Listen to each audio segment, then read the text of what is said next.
Alright, what's up YouTube? So today we're going to be talking about the iPhone 8 and whether or not this is a good phone to get in 2025. So let's get into it. The iPhone 8 was released in 2017, so it's about 8 years old, and it is running iOS 16.7.11, which is outdated, but for most apps you can still use it. And we have a 4.7-inch display, which is pretty small. We have a 12 megapixel camera, and you can capture 4K at 60 FPS with the single camera in the back. It's pretty good. It's held up well over the years. And we have 2 gigabytes of RAM with the Apple A11 Bionic chip. Um, Somewhat slow, but still can perform, basic everyday task. We have a 1,821 milliamp battery, which is pretty small. So the iPhone 8 has a small screen. It has kind of bad RAM. They have a very small battery life, and we have outdated software. But for the most part, the camera is still good. You can take really good photos and videos with this device. Surprisingly, that it's held up quite well over the years. And even though we're on iOS 16.7.11 with the iPhone 8, you can still download most apps and use them to a pretty smooth and somewhat usable experience.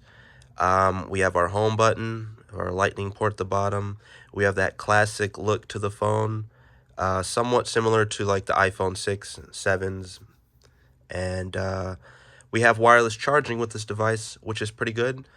And for the most part, this phone is still usable. It may not be as fast and quick and responsive as some of the newer phones, but for the price tag, we can see that you can get it online unlocked for like around $100 to $130 or so.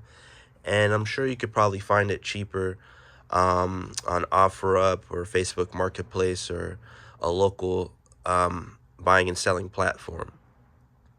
So with that being said, the camera quality is pretty good in my opinion for the iPhone 8. We have 4K at 60, which can take very good photos and videos.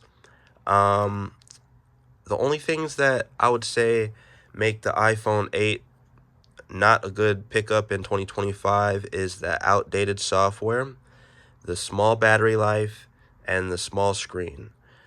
But for the price and the affordability of the device, you can run most apps. YouTube is excellent. Social media works fine.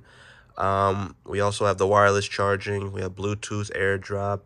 Um, Safari web browsing is perfect for a phone, just for calls and text. Excellent. For the most part, you can practically do anything with the iPhone 8, in my opinion. It's still a really good device. Perfect as a backup device or a starter phone for a kid. It would be perfect for elderly parents that doesn't have much requirements for the um, latest software and specs and whatnot. With that being said, I'd say it's all based off of what you expect out of the device.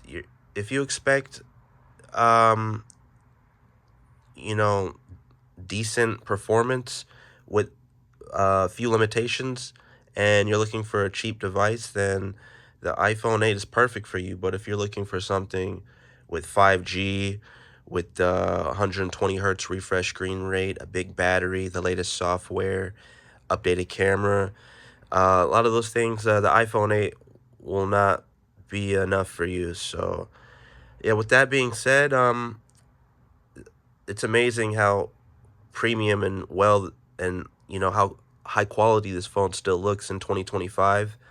Um, I really like this phone a lot. It's a really good backup device. And with that being said, let me know what you guys think about the iPhone 8 in 2025, whether you would recommend it or not, and if you're currently using it and what you like and dislike about it. So thank you guys so much for watching. Please leave a like, a comment, and subscribe to the channel if you haven't already. Thank you guys so much, and peace.